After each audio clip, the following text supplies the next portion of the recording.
Everyone, I hope you are doing well. Welcome to my UPSC Guruji channel. मैं आशा करता हूँ आप सब लोग बिल्कुल ठीक होंगे और आप सभी लोगों की पढ़ाई काफ़ी शानदार चल रही होगी। तो आज हम डिस्कशन करने वाले हैं जनरल स्टडीज़ पेपर सेकंड यानी जीएस सेकंड की गगन सिंह मीना सर की जो है उत्तर लेखिका है, उसके बारे में हम डिस्कशन करने वाले हैं और काफ़ी शानदार सेशन होने वाला है। तो वीडियो को पूरा देखना और पूरा देखने के बाद लाइक शेयर और सब्सक्राइब जरूर करना। तो हम शुरुआत करते हैं कि किस किस तरीके से सर ने जो है आंसर लिखे थे, उसके बारे में हम जानेंगे यहाँ पे। और ये भी देखेंगे कि किस किस तरीके से हम जो है आंसर लिख सकते हैं और क्या क्या कमियां बताई गई थी ये कोचिंग इंस्टीट्यूट के द्वारा इस कॉपी के अंदर। तो हम सब कुछ बड़े विस्तार के साथ देखेंगे और आप लोगों से आशा है अगर आप लोगों को सेशन जो है अच्छा लगे तो लाइक और सब्सक्राइब ज़रूर कर लेना, प्लीज़ प्लीज़ प्लीज़। तो चलिए फिर शुरू करते हैं अपने सेशन को और देखते हैं कि हमें क्या क्या इस कॉपियों में करना चाहिए। जो भी हम अपने आंसर्स लिखते हैं तो उसमें क्या क्या सुधार हमें अपने टॉपर्स की कॉपी से देखना चाहिए।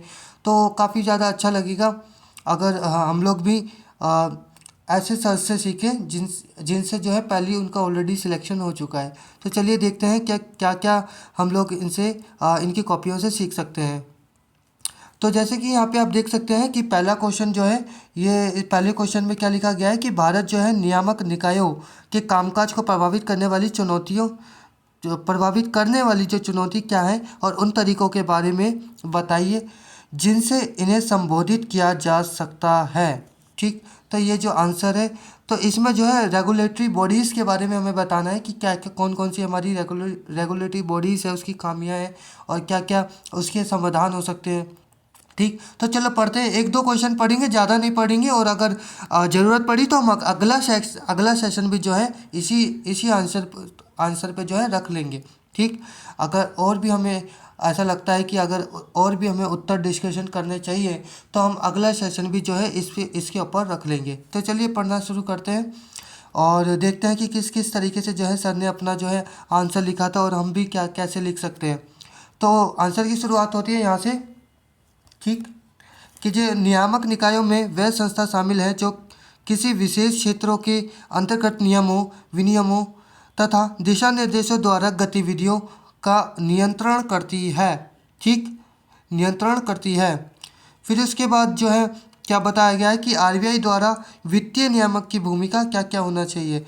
ठीक है, जैसे इसमें बताया गया है, ये जो है एग्जाम्पल है पूरा, जैसे आरबीआई द्वारा वित्तीय नियामक की भूमिका, इसके बारे में चर्चा की गई है। ठीक, फिर और दूसरा देखते हैं हम। दूसरा में इन्होंने बताया कि नियामक निकायों के कामकाज में कौन कौन सी चुनौतियाँ आती हैं, क्योंकि ऊपर जो है चुनौती पूछी थी हमसे। ठीक, फिर उसका अगर समाधान बताया जा सकता है तो अगर नहीं लिखा हो तो तब भी हम बता सकते हैं समाधान, और अगर लिखा हो तो तब तो बताना ही होगा। ठीक, तो इसमें बताया गया है कि नियामक निकायों के कामकाज में चुनौतियाँ, तो इसमें चुनौतियों के बारे में डिस्कशन किया है सर ने। और शक्तियों का अति व्यापक होना, शक्तियाँ जो है काफ़ी ज़्यादा होती है। ठीक, नियामक निकायों के पास जो है इस वजह से काफ़ी ज़्यादा कमियां देखने को नज़र आती है। फिर इसमें एनबीएफसी का जिक्र किया है। एनबीएफसी का नियामक आरबीआई से भी प्रेरणा के पास स्थित है। ठीक, फिर स्वायत्तता का अभाव होना, यानी आरबीआई सहकारी बैंकों में सीमित शक्ति के कारण बैंक घोटाला होता रहता है। ठीक, फिर उसके बाद आगे हम डिस्कशन करेंगे। इसमें आगे बताया गया है शक्तियों के पृथक्करण का सिद्धांत का उल्लंघन होता है, जिसमें मतलब शक्तियों का पृथक्करण सिद्धांत क्या होता है कि सबके पास जो है बराबर यानी इक्वल शक्तियों का बंटवारा किया जाएगा, लेकिन उसके ऊपर इसमें जो है शक्तियाँ किसी एक दो लोगों के हाथ में ना आकर किसी एक पर्टिकुलर सत्ता जो है एक व्यक्ति के हाथ में आ जाती है। तो शक्तियों के पृथक्करण सिद्धांत में जो है ये काफ़ी ज़्यादा चुनौती देखने को मिलती है, जिसमें कार्यपालिका द्वारा नियुक्त होता है। नियुक्ति में पारदर्शिता का अभाव भी होता है। ठीक, फिर आगे हम चर्चा करते हैं। आगे क्या चर्चा करते हैं, फिर इसमें इधर आते हैं। इसमें बताया गया है केंद्र सरकार का अत्यधिक नियंत्रण होता है। इसमें एग्जाम्पल भी दिया गया है, जैसे आईएफएससीए में नियुक्ति के द्वारा। ठीक, फिर इसके बाद भ्रष्टाचार व ये आर्द्र भर्ती, ये क्या लिख रखा है, ये थोड़ा सा देखना पड़ेगा मेरे को। जारवाड़, चलिए आप थोड़ा ये पढ़ लेना क्योंकि ये समझ में नहीं आ रहा मेरे क्या लिखा है। भ्रष्टाचार वे के आरोप में ट्राइट यानी TRAI की नेट न्यूक्लिडिटी रिवॉर्ड, पता नहीं क्या लिख रखा है। फिर आवश्यक उपाय, फिर उपायों के बारे में यहाँ पे चर्चा की गई है। उपाय भी देख लेते हैं हम एक बार, क्योंकि सब चीज़ देखना हमें ज़रूरी है। फिर उसके बाद आवश्यक उपाय में इन्होंने क्या क्या बताया गया है कि नियामक निकाय में एकीकृत दृष्टिकोण का पालन करना होता है। ठीक, नियामक निकाय में एकीकृत दृष्टि का पालन करना होता है, यानी पार्थ सारथी सोम पैनल की ये जो है अनुशंसा। ठीक, फिर नियामकों को स्वायत्ता व स्वतंत्रता प्रदान करना आरबीआई के संबंध में अर्जित, जैसे उर्जित पटेल जिमित की सिफारिश थी। फिर नियुक्ति के रोले नियम प्रणाली का उपाय FCRBA, देख रहे हो आप, यानी भाषा इन्होंने जो है कितनी टफ भाषा लिख रखी है यहाँ पे भी। और ये हमें कम समय में ही करना होता है, अगर कम समय में नहीं करेंगे तो फिर तो बाकी क्वेश्चन भी हमारे जो है छूट जाएंगे। फिर आगे देखते हैं आगे क्या लिखा है इन्होंने। फिर इन्होंने लिखा है कि पारदर्शी व जवाबदेही के लिए तकनीकी का उपयोग किया जा सकता है। ठीक, इसमें सेबी परेडा में गवर्नेंस का उपाय भी हम कर सकते हैं। ठीक, फिर उसके बाद उपरोक्त अतिरिक्त यानी सेकंड ARC व संविधान समीक्षा आयोग ने अधिक स्वतंत्रता स्वायत्तता के साथ जवाबदेही की सिफारिश की है। यानी यार हमें सेकंड ARC पढ़नी है, यहाँ से ये पता चल गया हमें। और पॉइंट में हमें जो है अपने उत्तर लेखन करना है, ये पता चल गया यहाँ से हमें। और तो भाषा जो है वो नॉर्मल नहीं होनी चाहिए, नॉर्मल और मीडियम भी नहीं होनी चाहिए, बिटवीन में होनी चाहिए, यानी मध्य में भाषा होनी चाहिए, ना ज़्यादा टफ ना ज़्यादा इजी। ठीक, ये हमें यहाँ से पता चल गया। अब थोड़े सजेशन भी हम पढ़ लेते हैं कि सजेशन भी क्या क्या दिया गया है। यहाँ पे बताया गया है कि विधायी निगरानी को मजबूत करना है, क्षेत्र विशेषज्ञ आदि, ये यानी समाधान में बताया गया है कोचिंग इंस्टीट्यूट द्वारा। ठीक, फिर उसके बाद आय नियामक निकायों के महत्व के संक्षेप में बताते हुए निष्कर्ष लिखे तो जो ज़्यादा बेहतर होगा, यानी आय के बारे में यहाँ भी डिस्कशन करना है। ठीक, अगर लिखा जाएगा तो काफ़ी अच्छा मतलब डिस्कशन माना जाएगा। अब देखते हैं आगे दूसरा क्वेश्चन है। दूसरा क्वेश्चन जो है कस्टोडियल डेथ्स के ऊपर है। कस्टोडियल डेथ्स क्या होते हैं, यानी न्यायोत्तर हत्याएं क्या होती है। Extra judicial killing, extra judicial killing क्या होती है, मतलब मान लीजिए कि आप जो है हिरासत में ले लिए गए हैं। ठीक, हिरासत में ले लिए गए हैं और आपको कानून का सहारा लेकर आपके साथ जो है शोषण किया जाता है, तो वो भी एक तरीके का जो है न्यायिक हत्या होती है। मतलब कानून के अंदर रह के ही आपको मार देना या आपकी मृत्यु कर देना, ये एक जो है नियोत्तर हत्याएं माना जाता है। ठीक, फिर इसके बाद न्यायिक हिरासत में होने वाली मौतों को नियोत्तर हत्या कहा जाता है। फिर कोविड-19 के दौरान तमिलनाडु में पिता पुत्र की हत्या, इसके बारे में जिक्र किया, ये करंट से रिलेटेड है थोड़ा। ठीक, फिर नेक्स्ट आते हैं। नेक्स्ट में इन्होंने बताया कि कारण क्या क्या है, बहुत इंपॉर्टेंट है। अगर डाटा है कोई आपके पास तो इम्पॉर्टेंट वो ज़रूर लिखना है आपको। इसमें बताया गया है कि कारण कौन कौन से है, जैसे आपराधिक न्याय प्रणाली में कमियां, पुलिस में करुणा की कमी होती है। ठीक, पुलिस जवाबदेही का अभाव होता है। ठीक, जेलों में 67% कैदी का अभी विचाराधीन है, मतलब अभी उनको विचार करने योग्य रखा ही गया है, यानी कि उसके ऊपर कोई केस वगैरह हो ही नहीं रहा, अभी उन्हें पेंडिंग पे सारी चीज़ें उनकी। ठीक, फिर उसके बाद हमें पुलिस प्रशिक्षण व आधुनिकीकरण का अभाव होता है इसमें। ठीक, पुलिस प्रशिक्षण व आधुनिकीकरण का अभाव, कानून के संबंध में जानकारी का अभाव होता है, संवेदनशील तथा EI की कमी होती है। ठीक, फिर इसके बाद उच्चतम न्यायालय में मानवाधिकार आयोग के निर्देशों की पालना नहीं होना, कैदियों के बीच हिंसा, जैसे फरीदाबाद जेल खाने में को लेकर विवाद हुआ था। ठीक, अब थोड़ा सा पहले जो सजेशन दिया गया है कोचिंग सेंटर द्वारा, पहले वो देख लेते हैं क्या क्या दिया गया है। जैसे न्यायोत्तर हत्याएं में क्या क्या लिखना चाहिए, इन्होंने डेफिनेशन समझाई है कि किस तरीके से जो है डेफिनेशन हमारी होनी चाहिए। किसी भी न्यायिक कार्यवाही या कानूनी प्रक्रियाओं की मंजूरी के बिना सरकारी कमियों द्वारा किसी व्यक्ति की हत्या करना। ठीक, तो ये जो है यहाँ पे इन्होंने लिख के बताया कि क्या हम लिख सकते थे इंट्रोडक्शन में। और भूमिका को और भी बेहतर करने का प्रयास करें, ये सजेशन दिया गया है। फिर तात्कालिक स्वयं न्याय की तीव्र इच्छा क्या क्या है। फिर सार्वजनिक और राजनीतिक दबाव, पुरस्कार की कमी, आकांक्षा का उपयोग आदि, ये सब के बारे में जो है हमें चर्चा करनी थी, यहाँ पे बताया गया है। ठीक, फिर ऊपर आओ, कैदियों को अपने अधिकारों के संबंध में जागरूकता की कमी होती है, जिस वजह से जो है वो न्यायिक हत्याओं के शिकार बन जाते हैं। ठीक, फिर उसके बाद आए हैं उपायों के बारे में। उपाय क्या क्या हो सकते हैं इसके, ये भी हम विस्तार से करना चाहिए हमें, ये भी विस्तार से करना चाहिए।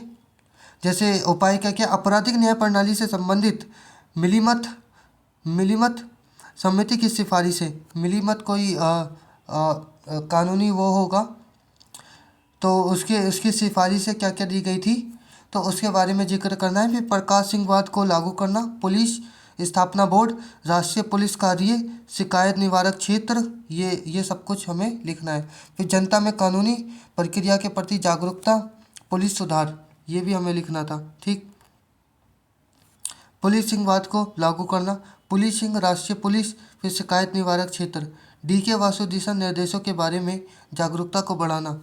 ठीक, खुली जेल प्रणाली एक्स, यानी एग्जाम्पल स्वीडन की जेल जो है काफ़ी ज़्यादा अच्छी जेल है। ठीक है, वहाँ पे जो है नियमित जो हत्याएं नहीं होती है ज़्यादा। फिर विचाराधीन कैदियों की संख्याओं की कमी करना।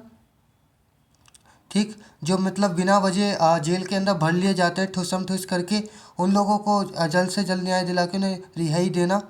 फिर भारत को जो UN के उत्पीड़न टॉर्चर के विरुद्ध कन्वेंशन को लागू करने के साथ मानव उत्पीड़न एक्ट 2020 को पारित करके न्यायोत्तर हत्या को रोककर समावेशी व सहिष्णु समाज को प्राप्त करना। यानी UN को इन्होंने एक डेटा को इस्तेमाल किया है, UN का इन्होंने एक मुख्य बात को इस्तेमाल किया है। ठीक, तो ये था इनका कुछ इस तरीके का आंसर, निष्कर्ष ठीक लिखा है इन्होंने। फिर अब आते हैं नेक्स्ट क्वेश्चन पे। नेक्स्ट क्वेश्चन के बारे में क्या बोला गया है कि समान नागरिक संहिता से आप क्या समझते हैं, यानी UCC के बारे में यहाँ पे जिक्र किया गया है। UCC अभी जो है UK में हमारे यानी उत्तराखंड में जो है ये लागू कर दी गई है और बहुत इंपॉर्टेंट है। ठीक, कि समान नागरिक संहिता से आप क्या समझते हैं और भारत जैसे धर्मनिरपेक्ष देश के लिए इसकी प्रासंगिकता का मतलब चुनौती नहीं होता, दोनों चीज़ें होती है, चुनौती विशेषता और इसका समाधान क्या क्या है। ठीक, ये सारी चीज़ें होती है, सॉल्यूशन और निष्कर्ष और कंक्लूजन, ये सब कुछ इसके अंदर आना चाहिए। ठीक, फिर हम बात करते हैं आगे की।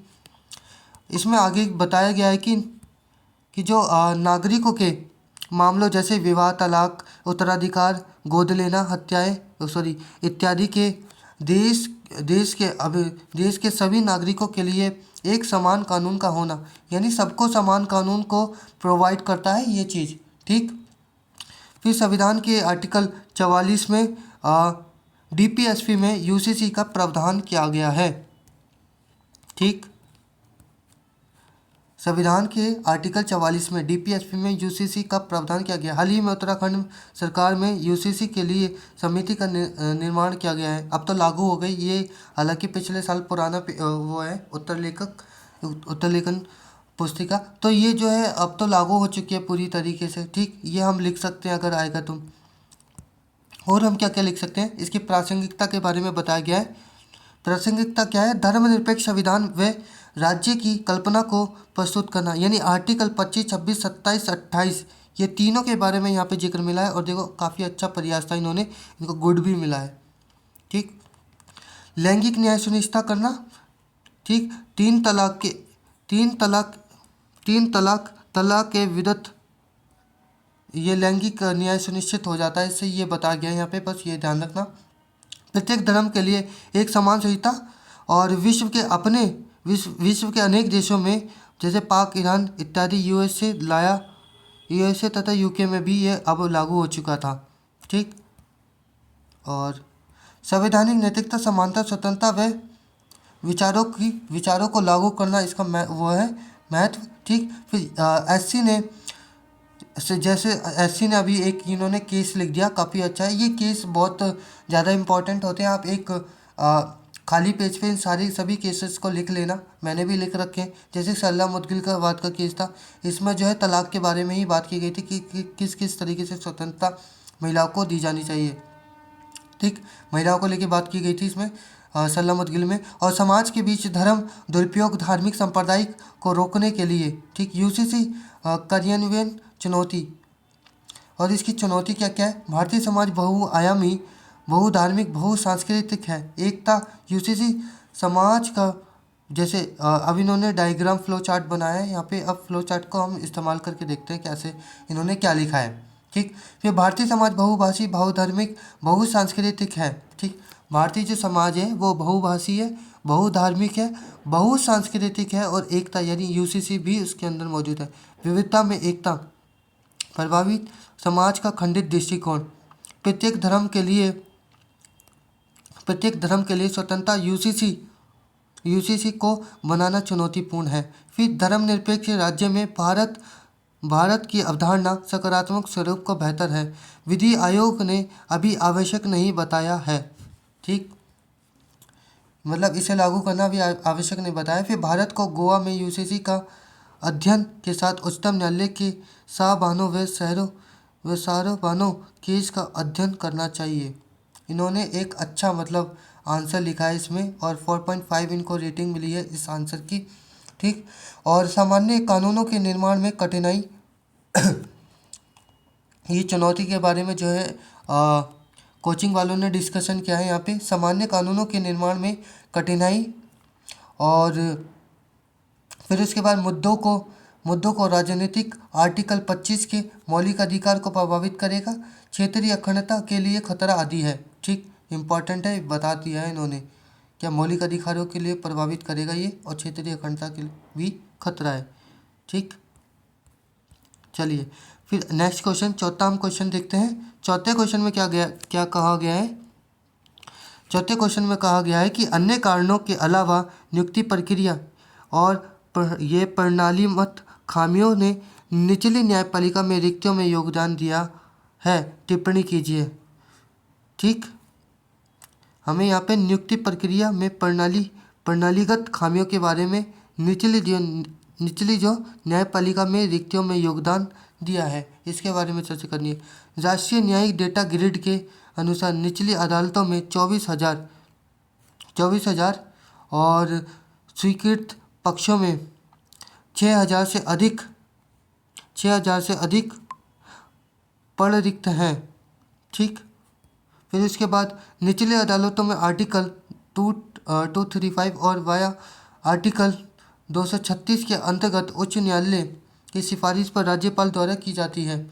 ठीक, फिर निचली न्यायपालिका में रिक्तियाँ, नियुक्ति प्रणाली में खामियाँ, जिला व अधीनस्थ न्यायाधीशों के लिए एक समान प्रक्रिया नहीं है।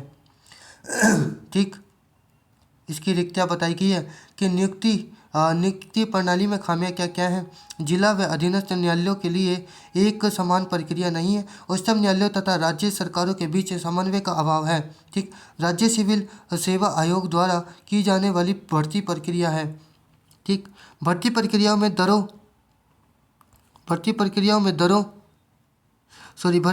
में देरी और परीक्षाओं में अभिव्यक्तित संचालन, जटिल प्रक्रियाएं, भर्ती संबंधी मुकदमेबाजी आदि, ये इसकी मतलब खामियां हैं रिक्ति पद की। फिर भ्रष्टाचार होता है इसमें। एमपी में व्यापक घोटाला हाल ही में उत्तराखंड में देखा गया है। फिर उच्चतम न्यायालय के समान कॉलेजियम तथा ये मोमोरेंडम ऑफ प्रोसीजर है, ये मेमोरेंडम ऑफ प्रोसीजर, ये MOP का अभाव है। फिर उच्च न्यायालय में प्रणालीगत खामियों के कारण सरकार द्वारा नियुक्ति नहीं करना। ठीक, फिर आंध्र प्रदेश नियुक्ति विवाद है। और फिर एक विस्तृत कैडर का अभाव बताया गया है, न्यायिक परीक्षा का नियमित नहीं होना। अखिल भारतीय न्यायिक सेवा यानी AIJS को बनाना, ई कोर्ट, ई अदालत को बढ़ावा देना। ठीक, इसका उपाय बताए गए हैं। अखिल भारतीय न्यायिक सेवा AIJS को बढ़ावा देना, ई कोर्ट, ई अदालत को बढ़ावा देना, नियुक्ति प्रक्रियाओं का USA मॉडल, UPSC की तरह राज्य सेवा आयोग में पारदर्शिता व जवाबदेही, यानी इन्होंने जो है UPSC का भी उदाहरण दिया है। और इनको यहाँ पे 5 नंबर मिले, 10 में से 5 नंबर, जो कि एक बेहतरीन नंबर है। गुड, यहाँ पे इनको रेटिंग दी गई है, अच्छी रेटिंग है और 5 नंबर की रेटिंग दी गई है। फिर इसके बाद अगले क्वेश्चन, 5वें क्वेश्चन पे आते हैं और आज 5 क्वेश्चन डिस्कशन करेंगे। अगर आपको यह पार्ट पसंद आया तो सब्सक्राइब ज़रूर कर देना और फिर अगला पार्ट जल्दी आ जाएगा। ठीक, करते हैं क्वेश्चन दोबारा से डिस्कशन। पांचवा क्वेश्चन क्या कहता है? पांचवा क्वेश्चन कहता है कि नागरिकता संशोधन अधिनियम 2019 के साथ संसद ने सहकारी संघवाद के ताने बाने को हिला दिया और संसद द्वारा पारित कानून के विरुद्ध राज्य के अधिकारों दायित्वों के संदर्भ में इस कथन की चर्चा करें। ठीक, नागरिक संशोधन अधिनियम के बारे में हमें बात करनी है जो 2019 का है। फिर संसद की सहकारी संघवाद के ताने बाने को हिला दिया, संसद द्वारा पारित कानूनों के विरुद्ध राज्यों के अधिकारों और दायित्वों के संदर्भ में इस कथन की चर्चा करनी है। ठीक, संसद द्वारा पारित कानून के विरुद्ध राज्यों के क्या क्या अधिकार हैं और क्या क्या दायित्व हैं, देखते हैं फिर से। सीए के बारे में बात की है। 2019 में द्वारा संसद ने पाकिस्तान, अफगानिस्तान व बांग्लादेश से आने वाले अल्पसंख्यकों नागरिकता संबंधी प्रावधानों को लचीला बना है। हिंदू, सिख, पारसी, जैन शामिल। सीए का सहकारी संघवाद सटीक है। सीए का सहकारी संघवाद प्रावधान। राज्य विधानमंडल द्वारा सीए के विरुद्ध में प्रस्ताव पारित किए गए। केरल राज्यसभा, दिल्ली विधानसभा द्वारा सीएए को संविधान ने के अनुच्छेद 131 के उल्लंघन के आधार पर केरल द्वारा उच्चतम न्यायालय में मामला जो है दर्ज किया गया है। ठीक, आते हैं दूसरे पेज पे। धर्मनिरपेक्षता, एसआर बम्बई मामले। इन्होंने जो है केसेस बहुत ज़्यादा लिखे हैं। एसआर बम्बई मामले में ये संविधान के बुनियादी ढांचे में शामिल है। ठीक, फिर कानून पर राज्यों के साथ विमूर्ति नहीं किया गया है, और जबकि नागरिकतावाद राज्य संसाधनों पर प्रभाव देखा गया है। फिर उसके बाद राज्यों की जनसंख्यायिकी स्थिति पर प्रभाव देखा गया है इस पर। ठीक, और सीएए के उपरोक्त मुद्दे के बावजूद ये अल्पसंख्यकों को उत्पीड़न से बचाने के लिए स्थानीय नागरिकों को प्रभावित नहीं करता है। ठीक, सीएए के बारे में बताया गया है क्या क्या है। फिर सीएए के अंतर्गत नागरिकता की प्रक्रिया को पारदर्शिता बनाने, प्रशासन को प्रशिक्षित करना तथा लोगों को इसके दुरुपयोग से रोकने इसके वास्तविक उद्देश्य को प्राप्त किया जा सकता है। ठीक, यह आंसर नॉर्मल लिखा था। 3.5 की रेटिंग इसमें दी गई है। और सजेशन पढ़ लेते हैं क्या क्या दिया गया है। सूची 7 में उल्लिखित राज्य सूची में विषय यहाँ पे बताया गया है कि कौन सा विषय है। पसंद के संदर्भ में देखते हुए राज्यों के अधिकारों के साथ दायित्वों को भी स्पष्टता के साथ उल्लेखित करने का प्रयास करें। ठीक, यहाँ पे इन्हें बताया गया है कि दायित्वों को भी स्पष्ट तौर पे जो है लिखना है, और भी क्या क्या मतलब इसके क्राइटेरियाज हो सकते हैं, वास्ट लिखना है इनको टॉपिक को। ठीक, यहाँ पे थोड़ी सी कमी रह गई, बाकी आंसर इनका बहुत बेहतरीन आंसर है। और हिंदी माध्यम में ऐसा आंसर लिखो और सिलेक्शन ना हो तो ऐसा हो नहीं सकता। ठीक, सिलेक्शन भी बिल्कुल हो जाएगा अगर आप इस तरीके से नेक्स्ट लेवल का पढ़ेंगे तो। छठा क्वेश्चन हम नेक्स्ट वीडियो में करेंगे। और देखते हैं पहले क्या है छठा क्वेश्चन। भारतीय संविधान में किए गए प्रावधान के अनुसार राष्ट्रपति और मंत्रिपरिषद के बीच संबंधों पर चर्चा कीजिए। ये बिल्कुल डिक्टो जो है एम लक्ष्मीकांत से आया है। ठीक, और तो फिर चलिए मिलते हैं फिर नेक्स्ट वीडियो में। अगर छठा क्वेश्चन और बाकी क्वेश्चन आपको डिस्कशन करना है तो प्लीज़ वीडियो को सब्सक्राइब ज़रूर कर लेना, लाइक करके बताना, कमेंट करना कि आपको वीडियो कैसी लगी। और तब तक के लिए जय हिंद, जय भारत और जय हिंद।